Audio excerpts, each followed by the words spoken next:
Market के अंदर आज जोरदार झटका लगा है और इंडिया विक्स इसका सबसे बड़ा सबूत है। हम कई दिनों से इंडिया विक्स के बारे में आपको थोड़ा चिल्ला चिल्ला के बता रहे थे कि इंडिया विक्स बढ़ रहा है, अच्छी बात नहीं है। 12.5-13 तक का इंडिया विक्स जायज़ था, यानी कि वो आपके मार्केट के लिए रिक्वायर्ड था। लेकिन उसके बाद जो इंडिया विक्स बढ़ रहा है वो सबके लिए डिस्टर्बिंग है। आप खुद देख लीजिए, आप गैप करो चाहे ना करो। कल गैप नहीं था क्या? कल भी गैप था। आज गैप नहीं था, आज भी गैप था। लेकिन गैप की तो इम्पोर्टेंस ही खत्म कर दी मार्केट ने। गैप अप हो तो ट्रैप ही नहीं कर पाता और देखते देखते बाजार ना केवल धराशायी होता है बल्कि ऐसे लेवल पे आके खड़ा हो जाता है जहां पर आज मैं बोलूँगा क्रिटिकल सपोर्ट भी उसने ब्रेक कर दिया। बस एक ही सिल्वर लाइनिंग बची हुई है कि ब्रेकआउट जब हुए हैं, यानी कि जब इंडिया विक्स थोड़ा चल रहा है और वो ब्रेकडाउन जब इंडाइसिस का हुआ है वो ऐसी जगह पर आ गए जहाँ पर थोड़ा वो ओवर स्ट्रेच्ड हो गए, यानी कि ओवर सेल हो चुके हैं। बस यही एक सिल्वर लाइनिंग है। और अगर एक क्वांटिटेटिव इफेक्ट दिखाता है ना तो बाजार यहाँ से और भी नीचे जा सकते हैं। ऐसा नहीं कि बाजार अभी आपको 700 पॉइंट दिख रहा है, 600 पॉइंट बैंक निफ्टी दिख रहा है तो इतना नीचे जाएगा। आज में बैंक निफ्टी 1000 पॉइंट भी टूट सकती है अगर टूटने पे आ गई तो। आप 12.5 के विक्स पे नहीं हो बॉस, इस चीज़ को मान लो। हमारी ना आदत छूट चुकी है कि हम 12.5-13 का विक्स देखते थे, जैसे 200-250 पॉइंट नीचे आता था तो बाइंग ऑन डिप कर लेते थे, हमारी आदत थी ये।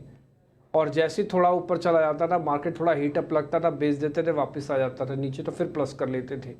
तो टिपिकली वो 12.5-13 तक विक्स पे चलता था। 17.5 के विक्स पे है। हमको 1 साल हो गया, ये तो 15 महीने का हाई है। 15 महीने का हाई मतलब 1.25 साल बाद आप ये लेवल देख रहे हो वापस से इंडिया विक्स के। तो आप इसी से अंदाजा लगाओ ना कि आपके 1.25 साल की जो जर्नी रही है उसमें आपने कभी इतना हायर विक्स देखा ही नहीं। ठीक, बट ठीक है, सावधानी से काम करो, आप आराम से काम करो। आज सपोर्ट टूटे हैं, 2 सपोर्ट कौन कौन से टूटे मैं आपको बता देता हूँ। 22,400 गया, आज 22,200 पे आके रुके हुए हैं। ये 200 का सपोर्ट काफ़ी अहम है। फिर सीरीज़ का स्टॉप लॉस 22,000 बनेगा। बैंक निफ्टी ने आज 48,800 को ब्रेक किया, ऐसा ब्रेक किया कि सीधा 500 पॉइंट ही साफ कर दिया उसको तोड़ने के बाद। और इसकी इंपॉर्टेंस हमने आपको सुबह ही नोटिस करवाई थी कि 48,800 गया तो 500 पॉइंट, 300 से 500 पॉइंट बाजार और जाएगा। अपनी स्क्रीन पे चेक कर लो, 48,800 टूटते ही बाजार ने स्पीड से अपने आप को कमज़ोर कर दिया। और अभी मार्केट के पास 48,000 का ही एक अहम सपोर्ट एरिया बचा हुआ है। और मैं बोलूँगा खासकर ऑप्शंस वाले कृपा करके सावधान रहें। आर्टिफिशियल प्राइस राइज और आर्टिफिशियल प्राइस फॉल दोनों ही मार्केट के अंदर है। ऐसा नहीं कि बाजार ऊपर नहीं आ सकता। 16.5 का विक्स अगर बाजार को बढ़ा सकता है ना तो यहीं से ऊपर का टॉप बनाने के बाद अगर आप आर्ली चार्ट देखते हैं ना इसके, तो आपको बॉटम टॉप भी बन रहा है इंडिया विक्स का। तो अगर यहाँ से गिरने पे आया ना तो बाजार को बहुत स्पीड से ऊपर भी लेके जा सकता है। बट बी अवेयर, सावधान, जो भी होगा वो बड़ा ही होने जा रहा है। अब ये छोटा छोटा 100-200 पॉइंट की फुलझड़ियाँ बाजार में नहीं चला करेंगी। अब आपका इंडाइसिस 17.5 के विक्स पे रोज़ 500 पॉइंट आपको बैंक निफ्टी का मूवमेंट करवाएगा, रोज़ पर डे। ये हर रोज़ होगा जब तक ये इसी लेवल पे खड़ा हुआ है। तो खैर, प्रशांत सावंत हमारे आज के मेहमान हैं, उनसे हम बहुत सारे लेवल्स पे हम चर्चा करेंगे, निफ्टी, बैंक निफ्टी, अलग अलग स्टॉक्स के बारे में भी। लेकिन उससे पहले एक बार अजीत सर का रिपोर्ट कार्ड आपको दिखाते हैं। कल हमारे मेहमान थे, उनका रिपोर्ट कार्ड आपके सामने आएगा।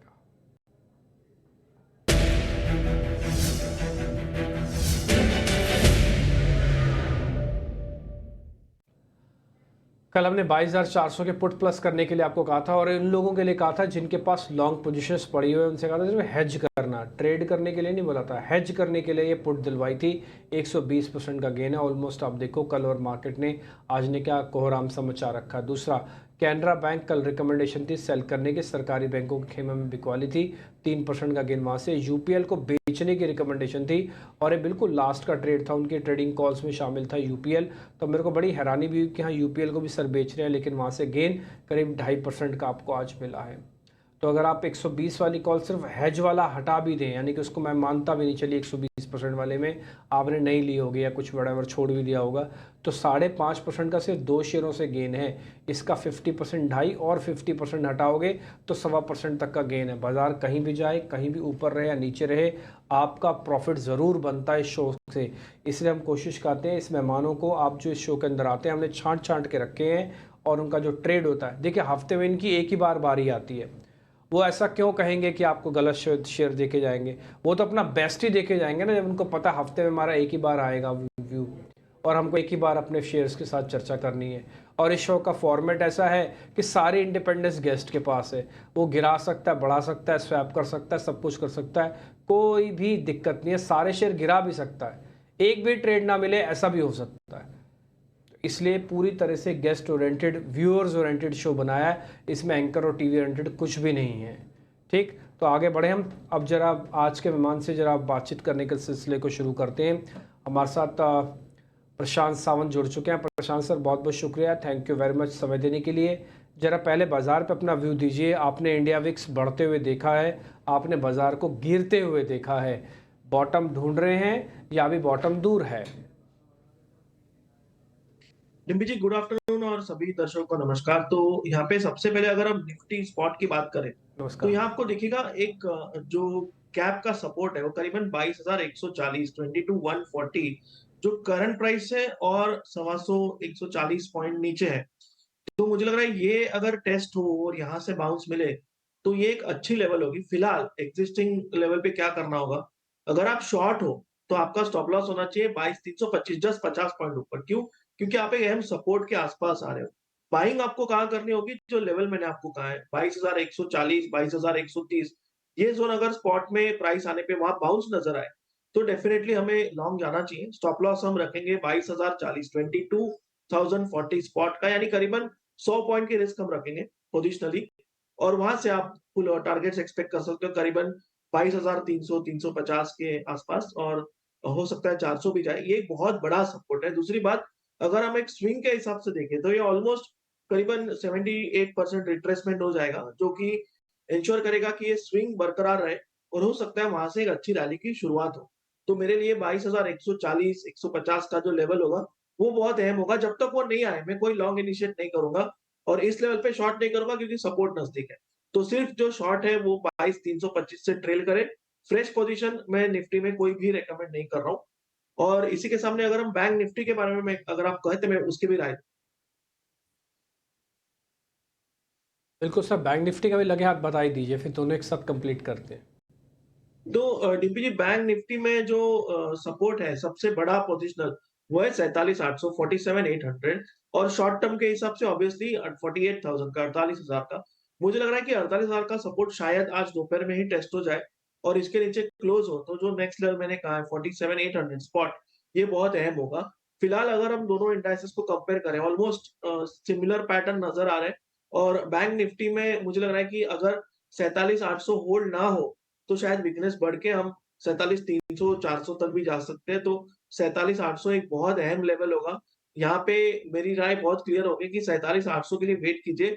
800 यानी 800 850 के आसपास अगर बैंक निफ्टी स्पॉट आए और वहां से हमें बाउंस दिखे तो डेफिनेटली एक अच्छा लेवल होगा लॉन्ग जाने के लिए।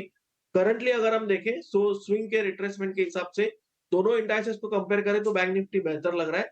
बट अभी फिलहाल दोनों ही इंडाइसेस मेरे हिसाब से नो ट्रेडिंग जोन में है। और जो आपने कहा हुआ है ये विक्स 17 का है, 17 17.5 का ऑलमोस्ट।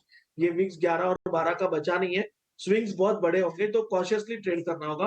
अगर लेवल्स आए वहां पे कुछ दिखाई दे तो ही ट्रेड कीजिए, वरना वेट कीजिए। ठीक है, वेट कीजिए। और किसी को ऐसा लगता है ना कि बाजार 500 पॉइंट नहीं टूट सकता, तो आज कल और एक दो दिन पहले का आप मार्केट देख लो, आपको पता लग जाएगा बाजार कैसे टूटता है। एक एक दिन के अंदर टूटता है, 10-10 मिनट के अंदर टूटता है, या फिर बढ़ता है, वट जैसे भी आप देखना चाहें। तो इसलिए मैं फिर से नोटिस कराऊंगा कि अब हमारी आदत नहीं रही है 12.5 के विक्स की। अब हम 17-17 के विक्स को हैंडल ही नहीं कर पा रहे हैं, क्योंकि हम फील ही नहीं कर पा रहे हैं उसको ना। उस पर एब्जॉर्ब करने के लिए, उस पर आने के लिए हमको 2-3 दिन लग जाएंगे। लेकिन फिर भी ठीक है, आप थोड़ा सावधान रहें बाजार के अंदर। ये आप देख रहे हैं 7 दिन के अंदर 61% विक्स बढ़ा है, 61%। फियर बढ़ा है, फियर और मोमेंटम दोनों बढ़ा। अच्छा, क्या 12.5 में मोमेंटम नहीं था ना?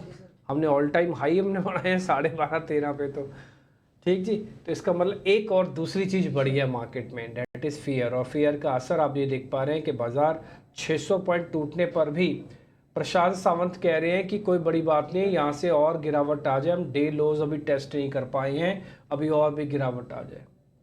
देख लो आप, 600 पॉइंट टूटने पर भी ये वो बात बोल रहे हैं। नहीं तो अमूमन कहाँ आपको याद है कि 600-700 पॉइंट इंट्राडे तोड़ने के बाद कौन सा गेस्ट ऐसा कहता था कि अभी और गिरावट आएगी?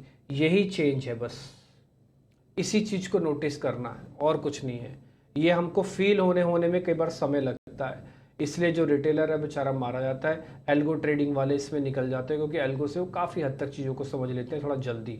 आज जब सेबी ने ये फैसला लिया ना कि समय नहीं बढ़ा रहे हैं, मेरे को बड़ी खुशी हुई। लेकिन मैं सेबी से एक और रिक्वेस्ट भी करूंगा कि आप एक काम और करो, जो इन्वेस्टर्स के ना अवेयरनेस का भी बंदोबस्त करवाओ आप। उसमें एल्गो ट्रेडिंग की भी ट्रेडिंग करवाओ या कहीं ना कुछ और हमारी ट्रेनिंग सबकी करवाओ, ऑप्शंस की भी ट्रेनिंग करवाओ, क्योंकि ऑप्शंस जब से वीकली हुए हैं बड़े खतरनाक हो गए हैं काम करने। बट एनी हाउ, आगे बढ़ें, जरा शेयर्स पे आ जाएं। तेजी वाले शेयर अब आपकी स्क्रीन पर आ रहे हैं। प्रशांत सावंत से सिलसिला शुरू करें स्टॉक से पूछने का।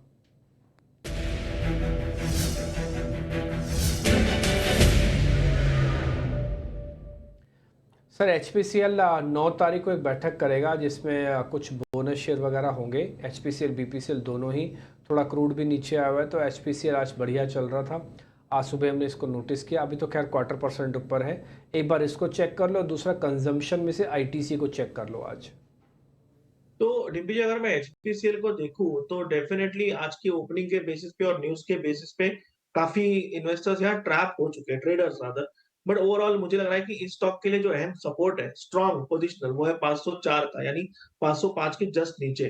तो ये थोड़ा और नीचे यानी 510 के आसपास अगर मिलता है तो एक अच्छा लेवल होगा। 504 का स्टॉप लॉस है, 1% से ज्यादा रिस्क इस मार्केट में लेनी नहीं चाहिए। और 510 के आसपास खरीद के 504 का स्टॉप लॉस आपका टारगेट होगा 525, 525 का, रिस्क रिवॉर्ड अच्छा होगा। बट अगर ये 510 तक नहीं आए, इसी लेवल पे रहे तो छोड़ दीजिए। तो क्लियर कट मेरी राय कि अगर लेवल पे आए तो ही काम कीजिए और उतनी ही रिस्क रखिए। 504 स्टॉप लॉस चेंज मत कीजिए। 1% रिस्क और वहां से 1:3 का रिस्क रिवॉर्ड हो सकता है, तो उस लेवल के लिए वेट कीजिए। आईटीसी आज मेरे भी बाय लिस्ट में, ये मेरा भी एक पिक था। मैं थोड़ा सेफर ऑप्शन ढूंढ रहा था, तो यहाँ पे अगर देखें जो आज की ओपनिंग थी वो काफी स्ट्रांग थी। अभी हम 440 का जो एक अहम लेवल है, उसको बरकरार रखे हुए हैं। मेरा स्टॉप लॉस यहाँ पे होगा 432, 432 का, और यहाँ से मेरा टारगेट होगा 460 से लेके 465, 460, 465। ओवरऑल अगर हम देखें तो आज के मार्केट में एफएमसीजी एक बहुत स्ट्रेंथ दिखा रहा है, तो इस सेक्टर के साथ बने रहना चाहिए और आईटीसी डेफिनेटली इसका काफी वक्त से लीडर रहा है। तो यहाँ पे थोड़ी बाय की रिकमेंडेशन मेरी होगी 432 का स्टॉप लॉस, 460, 465 टारगेट। ठीक है, डन सर। तो एक ITC हो गया और दूसरा आपकी ट्रेडिंग कॉल्स में शामिल है, तो आपका कॉन्फिडेंस हाई है, हमने भी पूछ लिया तो आपको लेवल्स मिल गए। 460, 432 स्टॉप लॉस टारगेट आप नोटिस कर रहे होंगे। दूसरा शेयर था हमारा HPCL का, कंडीशन के साथ मिला हुआ है। कंडीशन ऊपर हमने लिख दी है, लेवल स्टॉप लॉस टारगेट आपके सामने छप के आ जाएंगे। आप एक बार जरा इसको भी नोटिस कर लीजिएगा। 510 के आसपास इसको खरीदिए, 525 का टारगेट होगा और 504 का स्टॉप लॉस। रिस्क रिवार्ड बहुत बेहतर है, 6 रुपये सिर्फ जाने को हैं और वहाँ से करीब 15 रुपये आ सकते हैं। 1:2 से कहीं ज़्यादा का बनता है। आगे बढ़ें, कुछ शॉर्ट कवरिंग के शेयर आपके सामने लेके आए। जुबलेंट फूडवर्क के अंदर बढ़िया शॉर्ट कवरिंग आई है और अभी प्रोड्यूसर साहब बता रहे थे कि अभी अभी आई है। इंट्राडे चार्ट दिखाओगे तो थोड़ा आपको और आइडिया लग जाएगा। और जुबलेंट को आज हम सुबह से, इनफैक्ट कल से ही पता कर रहे हैं, क्योंकि हमारा ऐसा मानना है, हमारे पास एक इनसाइडर इन्फॉर्मेशन भी थी कि एक फंड हाउस इसको खरीद रहा है। बट आज सुबह हमने जब इसका टेक्निकल बेसिस रखा तब भी हमें लगा कि यस, इसके अंदर एक बढ़िया मोमेंटम बन सकता है। आज मैंने सुबह भी पता किया था इसके बारे में। 4% ऊपर है प्रशांत जी जुबलेंट फूडवर्क और दूसरा ICICI लोम्बार्ड। इन दोनों शेयर्स पे क्या करें सर, जरा चेक कर लोगे प्लीज़। तो डिम्पी जी, अगर हम जुबलेंट फूडवर्क्स को देखें, एक चीज यहाँ पे ऑब्जर्व करनी होगी, ये काफी वक्त के बाद 200 दिनों के एवरेज पे पहुंचा है। टिपिकली यहाँ पे एक रेजिस्टेंस एक्ट करता है जब स्टॉक पहली बार आता है, यानी काफी वक्त के बाद आता है। तो यहाँ थोड़ा कूल डाउन होने के लिए वेट कीजिए। क्यों वेट कीजिए? क्योंकि वॉल्यूम्स बहुत स्ट्रांग है, यानी बायर्स कंट्रोल में है। बट ये स्टॉक हमें 485 के आसपास मेरे हिसाब से कंफर्टेबली मिल जाएगा, 485 के आसपास, वो भी 1-2 दिनों में मिल जाएगा। तो 485 को इसको बाय करना चाहिए और स्टॉप लॉस रखेंगे 475, 475 का। यहाँ से मुझे लग रहा है कि ये स्टॉक काफ़ी कंफर्टेबली 520, 520, 525 तक के लेवल दिखा सकता है। हम जैसे बात कर रहे हैं वैसे ही ये ऑलमोस्ट 2 पॉइंट डाउन हो चुका है। 485 के आसपास आ जाए तो इसको बाय कर लीजिए। ठीक है। और जो दूसरा शेयर है ICICI लोम्बार्ड, उसमें कुछ ट्रेड लेना है क्या? ड्रॉप करूँगा डिम्पी जी, बिल्कुल भी कन्विक्शन। अगर हम इस स्टॉक के चार्ट को देखें, तो दोनों तरफ हाइज़ और लो स्विंग हर दिन बहुत बड़े बन रहे हैं। तो ये बेसिकली दोनों साइड के स्टॉप लॉसेस को काट सकता है। मुझे लग रहा है ऐसे मार्केट में एक स्टॉक जो स्टेबल नहीं है उसको अवॉइड कर देना चाहिए। ठीक है, अवॉइड कर देते हैं। ICICI लोम्बार्ड पे लगाइए अवॉइड का स्टैम्प। जुबलेंट फूडवर्क पे कंडीशन डाल दी, 5 रुपये नीचे मिल जाए बढ़िया है। देखो थोड़ा चल गया है शेयर, ये बात सच है। 4% हम जैसे लोगों से नहीं खरीद पाते हैं। मेरे जैसे बहुत सारे लोग होंगे जो 4% किसी भी शेयर को चले हुए में खरीद नहीं पाएंगे, क्योंकि उनका मानना होता है कि शेयर उनके हाथ से निकल गया। हालांकि ये सोच गलत है, मैं खुद बोलता हूँ ये सोच गलत है, लेकिन फिर भी आप थोड़ा सतर्क रहें। अपने मन और दिमाग दोनों को शांत रखिए, आराम से ट्रेड कीजिए। और प्रशांत जी ने आपको लेवल्स दे दिया, देखो 487 तो आ गया, 493 पे तो शुरू हुए थे, इसलिए 485 के आसपास आप प्लस करोगे तो ठीक है। 475 का स्टॉप लॉस डालना, 520 का टारगेट डाल देना। क्लियर हो गया जी। तेज़ी वाले कुछ शेयर हमने चेक कर लिए हैं, आपके सामने मैं बता भी देता हूँ। आप देखेंगे तो जुबलेंट फूडवर्क पे रिकमेंडेशन मिली 485 के आसपास। ICICI लोम्बार्ड हमने छोड़ दिया। HPCL हमने कहा है कि आप प्लस करके रखो एक कंडीशन के साथ। और ITC सर की खुद की ट्रेडिंग कॉल्स है, तो ITC के अंदर तो स्ट्रेंथ थी। आगे बढ़े, अब जरा मंदी के शेयर्स आपकी स्क्रीन पे लेके आते हैं। दिखाइए जरा ताज़ा बिकवाली वाले शेयर्स।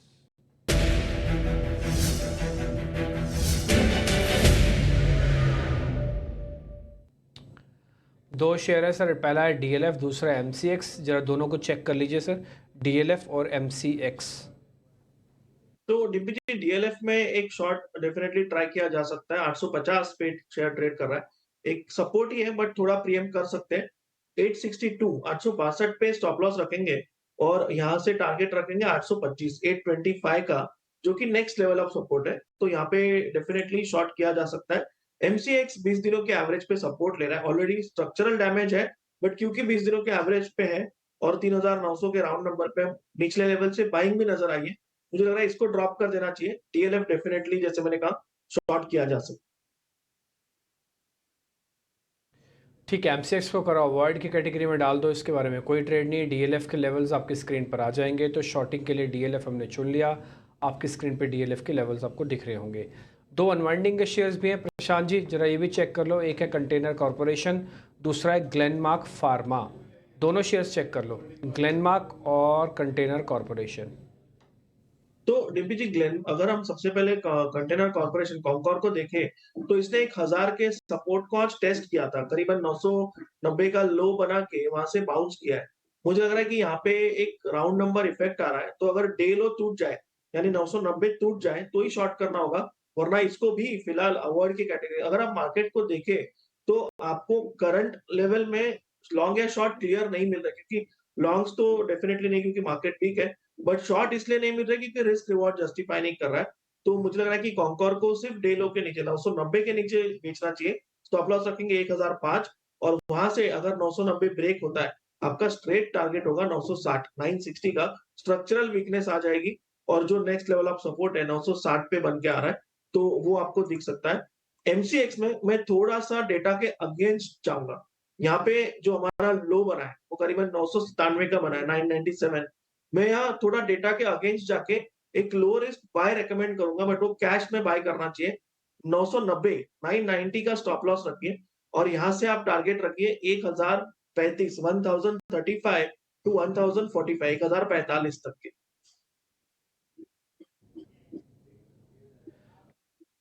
आपने सर ग्लेनमार्क को MCX बोल दिया, कोई बात नहीं, लेकिन हम आपकी भावनाएं समझ गए, आपके भाव भी समझ गए। तो दोनों के दोनों लेवल्स हैं। हाँ, ज़्यादा बढ़िया ट्रेड अगर आपको दिखेगा तो कंटेनर कॉर्पोरेशन, उसमें कंडीशन लगी हुई है। देखो मैं आपको बताता हूँ, कंटेनर कॉर्पोरेशन एक चला हुआ शेयर है, सरकार का बढ़िया मोमेंटम वाला शेयर है। अभी क्या है ना, बाजार इसको वीक कर रहा है, लेकिन वीक की कन्फर्मेशन भी तो चाहिए ना। एक लेवल ऐसा तो चाहिए होगा ना जहाँ से कंफर्म हो जाएगा ये से वीक के हाथ में आ चुका है, वो है 990। इसके नीचे जाके वीकनेस आ जाएगी, उसके बाद ये 960 भी जाएगा, क्रैक मारेगा बड़े वाला। 1020 का स्टॉप लॉस तब रख लेना आप टिल डेट तक, तब तक इसको छोड़ दो जब तक 990 के नीचे जाता नहीं है। ठीक है, इंडिया विक्स 4% ऊपर है। कोई भी शेयर कहीं भी जा सकता है, मैं आपको फिर से फील करवा देता हूँ। आपको मैं 12.5-13 के विक्स पे आप नहीं हो, अब आप 17.5 के विक्स पे हो आप। और अगर ये गलती से कल और बढ़ गया ना, माफ़ कीजिए, गलती से कल ये और बढ़ गया, मान लो 18.5-19 पे आ गया, तो आप सोच ही नहीं सकते कि बाजार कहाँ पे कहाँ से कैसे कैसे कैसे मूव कर सकता है। ठीक, थोड़ा सावधानी से रखिए काम, बस शांति से काम कीजिए। और मैं चाहता हूँ, मेरी दिली रिक्वेस्ट है कि इंडिया विक्स यहाँ से थोड़ा नीचे आए, और अगर नीचे आता है तो बहुत सारी चीज़ें आपकी सेटल होंगी, नहीं तो फिर डिस्टर्बेंस क्रिएट होगा अलग मार्केट के अंदर। आगे बढ़े प्रशांत जी, अपनी ट्रेडिंग कॉल्स अपने दे दीजिए। जी डिम्पी जी, एक तो आईटीसी ही था और दूसरी बात मैं कहना चाहूंगा कि काफ़ी बार लोग पूछते हैं कि आप लेवल के लिए वेट क्यों करना चाहिए? तो अभी ये लाइव एक डेमो हो गया कि जो जुबिलेंट फूड 493 492 पे ट्रेड 493 पे कोट कर रहा था, तभी हमने डिस्कस किया कि 485 के लिए वेट कीजिए। ये शो के दरमियान ही 485 485 के लेवल पे आ गया है। तो आप सोचिए अगर किसी ने 492 पे लिया होता उस वक़्त, वो सीधा 2% डाउन होता। तो ये एक ज़रूरी होता है कि आपको पता होना चाहिए कि किस लेवल पे काम करना चाहिए। अब मुझे लग रहा है डेफिनिटली एक अट्रैक्टिव लेवल है। यहाँ पे आप बाय डेफिनिटली ट्राई कर सकते हो क्योंकि रिस्क कम है। इस मार्केट में आपको कहीं भी आप बाय करो या सेल करो, आपकी रिस्क कम हो वहीं पे काम कीजिए। तो आईटीसी मेरा फर्स्ट रिकमेंडेशन था। नेक्स्ट रिकमेंडेशन मेरा होगा बीएचईएल पे। यहाँ पे स्टॉप लॉस रखेंगे 275 के नीचे 274 स्पॉट और टारगेट होगा 295 295 का। सो आईटीसी एंड बीएचईएल ये 2 मेरे रिकमेंडेशंस होंगे। ठीक है, दोनों आपके रिकमेंडेशन। आईटीसी तो ऑलरेडी हमने नोटिस पहले भी करवा दिया था। बीएचईएल आप और बता रहे हैं, ये शेयर 295 के टारगेट और 274 के स्टॉप लॉस के साथ आपको नोटिस करवाया जा रहा है। ठीक है प्रशांत ji, thank you very much आज के ट्रेड बताने के लिए। हमने अमूमन आपसे 8 ट्रेड के बारे में पता किया, कुछ एक ट्रेड हमको सामने पता लगे हैं, जो पता लगे हैं वो सामने स्क्रीन पे वापस से दिखा दीजिए। आपने 2 शेयर हमको दिए अपनी तरफ से, पहला दिया है बीएचईएल, दूसरा आईटीसी हमारे साथ आपका मैच कर गया। तो उम्मीद करते हैं कि कम से कम आपके शेयर अच्छे चल जाएंगे। कोई अगर ज़्यादा शेयर्स नहीं लेना चाहता तो मेहमानों के जो ट्रेड होते हैं, बताए हुए जो उनके ट्रेड होते हैं, वो एक बार ज़रूर आप ट्राई कर सकते हैं। उम्मीद करते हैं कल का रिपोर्ट कार्ड काफ़ी बेहतर बन के आएगा।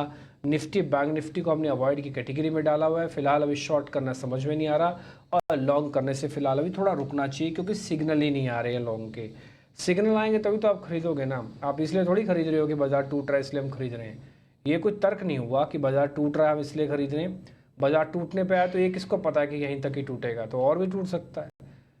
तो तर्क के साथ, फैक्चुअल डाटा के साथ अगर काम करेंगे तो शायद जल्दी फंसेंगे नहीं हम। बहुत शुक्रिया, thank you very much Prashant ji, thank you very much आज समय देने के लिए। फिलहाल इस कार्यक्रम से भी इतना ही, नमस्कार।